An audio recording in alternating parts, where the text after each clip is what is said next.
যোৱা 1 ফেব্ৰুৱাৰী তাৰিখে ভাৰত চৰকাৰৰ সন্মানীয় বিত্তমন্ত্ৰী মহোদয়াই যি বাজেট এই দেশখনৰ ব্যাপক সৰ্বাত্মক উন্নয়নৰ প্ৰতি লক্ষ্য ৰাখি বাজেট ধাৰ্য কৰিছিল। এই বাজেটৰ ওপৰত ভাৰতীয় জনতা পাৰ্টি, ৰাষ্ট্ৰীয় সমিতি, ৰাজ্যিক সমিতি লগতে জিলা সমিতিয়ে সন্মানৰ ৰাইজক অৱগত কৰা, লগতে আমি অসম আৰু নৰ্থ ইষ্টৰ কাৰণে এই বাজেটৰ দ্বাৰা কিদৰে প্ৰভাৱিত হ'ম, এই বাজেটে কিদৰে আমাক সকাহ দিব, এই বাজেটৰ দ্বাৰা কিদৰে আমাৰ পূৰ্বাঞ্চল আৰু অসমৰ আন্তঃগাঁথনিত ব্যাপক প্ৰভাৱ পেলাব, সেই নিমিত্তে আজি সংবাদমেল সম্বোধন কৰিবলৈ ওলাইছোঁ। আমাৰ সৈতে এই সংবাদমেলত উপস্থিত আছে আমাৰ উত্তৰ কামৰূপ জিলা ভাৰতীয় জনতা পাৰ্টিৰ সন্মানীয় সভাপতি ভাস্কৰজ্যোতি কলিতা, আৰু আমাৰ এই যে বাজেট পৰ্যালোচনাই হওক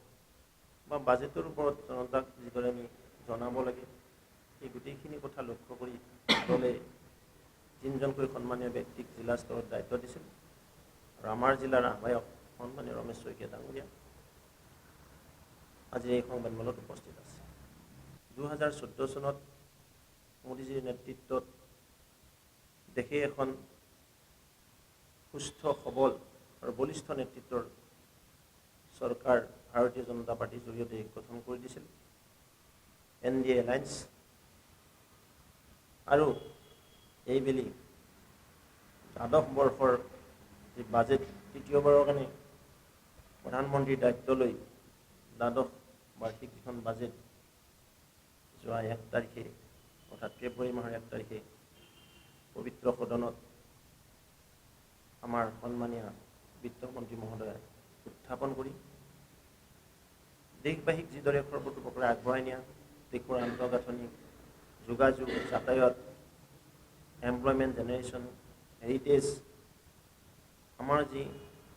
ঐতিহ্য সজ্জা,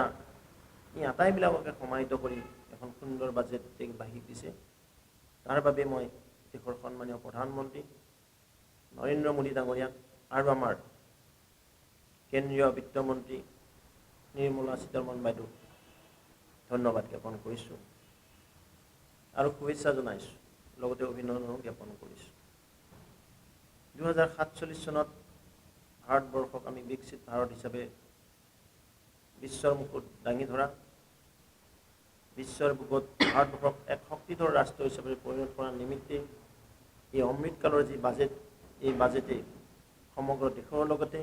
আমাৰ ৰাজ্যখন আৰু আমাৰ যি উত্তৰ পূৰ্বাঞ্চল, এই পূৰ্বাঞ্চলক যথেষ্ট সকাহ দিছে। বিভিন্ন হেডত বিভিন্ন ধৰণৰ ধন আবণ্টন ইতিমধ্যে আপোনালোকে দেখিবলৈ পাইছে।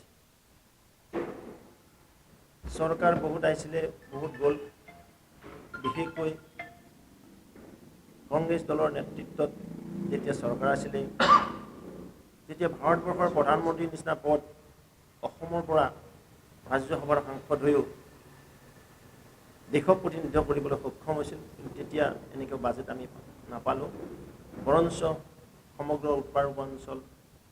আৰু অসমখন যিদৰে বিকাশ হ'ব লাগিছিল, বিকাশটো বাদ দিয়ক, বিষাদে হ'ল। কোনো ধৰণৰ উন্নয়নমুখী আঁচনি নৰ্থ ইষ্ট বা অসমৰ কাৰণে লোৱা পৰিলক্ষিত হোৱা নাছিল। কিন্তু যেতিয়া 2014 চনৰ পৰা 2019, 2024 পিছত আমি তৃতীয়বাৰৰ কাৰণে দেশৰ যশস্বী প্ৰধানমন্ত্ৰী বিশ্ব নেতা নৰেন্দ্ৰ মোদী ডাঙৰীয়াৰ বলিষ্ঠ নেতৃত্বত এখন শক্তিশালী চৰকাৰে কাম কৰি আছে, আমি সকলো বিদিত, সকলো অৱগত। আজি নৰ্থ ইষ্টক তেখেতে কৈছে অষ্টলক্ষ্মী, আৰু নৰ্থ ইষ্টক ৰেলেৰে কানেকশ্যন, নৰ্থ ইষ্টক বায়ু অৰ্থাৎ যি এয়াৰপৰ্ট বুলি কওঁ আমি, বা যি আমাৰ মানে উৰাজাহাৰ যিটো কানেকশ্যন, এই কানেক্টিভিটিত যথেষ্ট সকাহ দিছে। আজি অসমে এইমছ পাবলৈ সক্ষম হ'ল, আজি অসমত IIMৰ নিচিনা অনুষ্ঠান পাবলৈ সক্ষম হৈছে, আজি অসমে অৰ্ধ পৰিবাহীৰ ক্ষমতা দখল কৰিবলৈ সক্ষম হৈছে। তেনেস্থলতে এখন আমাক সুন্দৰ সকলোৰে গ্ৰহণযোগ্য সকলোকে সমাহিত কৰা আৰু মোদীজীয়ে সদায় কয় সবকা সাথ সবকা বিকাশ সবকা বিশ্বাস সবকা প্ৰয়াস যে সকলো জাতি জনগোষ্ঠীক সমাহিত কৰি সমগ্ৰ দেশৰ লগতে অষ্টলক্ষী আৰু অসমক যি উন্নয়নৰ গতি দিছে ধাৰা দিছে সেই নিমিত্তে এই বাজেটত আমি যদি চাওঁ উত্তৰ পূবৰ বৌদ্ধিক চাৰ্কিটৰ বাবে 1200 কোটি টকাৰ এইবেলি বাজেটত ধাৰ্য কৰা হৈছে উত্তৰ পূবৰ 6খন ৰাজ্যত গঠন হ'ব বৌদ্ধিক চাৰ্কিট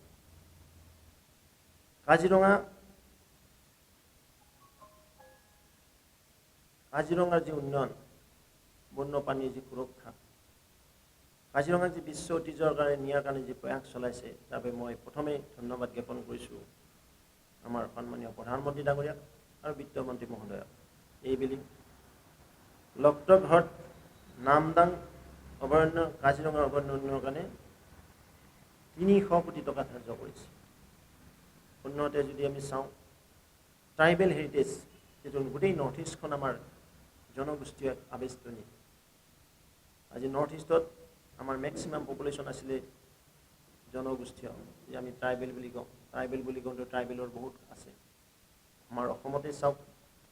বড়ো ৰাভা মিচিং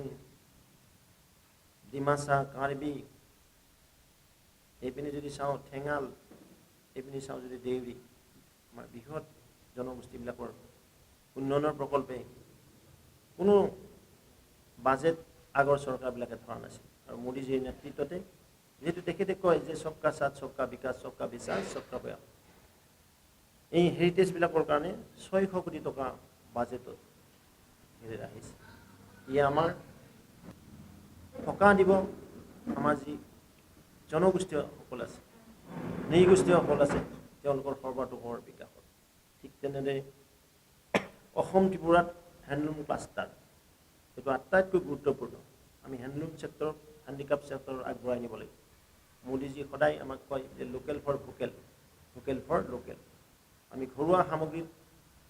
গুৰুত্ব দিব লাগিব যিটো আমাৰ মহামানৱ মহাত্মা গান্ধীয়েও কৈছিলে তেখেতে হাতেৰে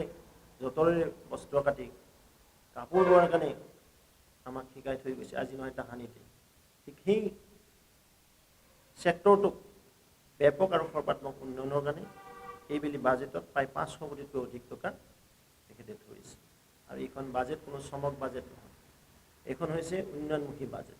এই বাজেটেৰ জৰিয়তে ৰেল আপোনালোকে গম পায় যে বন্দে ভাৰত স্লিপাৰ ক্লাছ কলিকতাৰ পৰা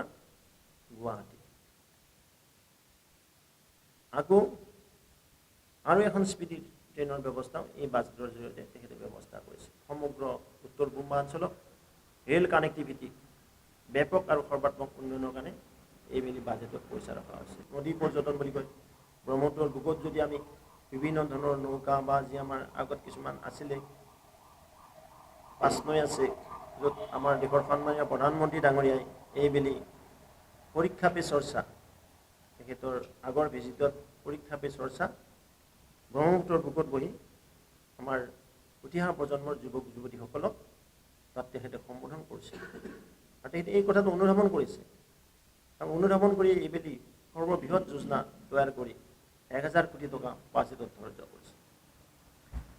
আমাৰ নৰ্থ ইষ্টত বিভিন্ন ফেষ্টিভেল হয় এই আটাইবিলাক ফেষ্টিভেলক সমাহিত কৰা এই ফেষ্টিভেলবিলাকত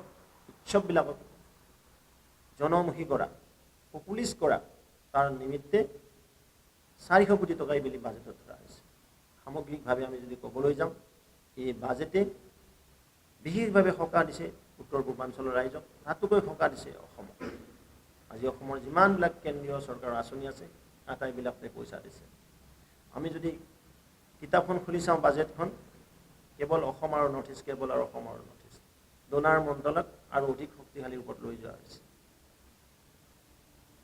যিমানখিনি ফ্লেগশ্বিপ স্কিম আছে আটাইবিলাক স্কিমতে এইখন বাজেটে গুৰুত্ব দিছে এইখন বাজেট কোনো চমক বাজেট নহয় এইখন বাজেট হ'ল হাতে কামে কৰা বাজেট এইখন বাজেটে আমাৰ আৰু যিখিনি ডেভেলপমেণ্ট হৈ আছে বা যিখিনি হৈ আছিল যিখিনি আন্তঃগাঁথনি আছে ইয়াত আৰু কিছু নতুন সংযোগ কৰাৰ কাৰণে এইখন চৰকাৰে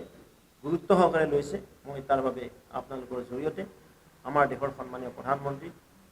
মোদী ডাঙৰীয়াক ধন্যবাদ জ্ঞাপন কৰিছোঁ। ভাৰতীয় জনতা পাৰ্টীৰ নেতৃত্বত NDA গভৰ্ণমেণ্টৰ যি এচিভমেণ্ট বা NDA গভৰ্ণমেণ্টে যিদৰে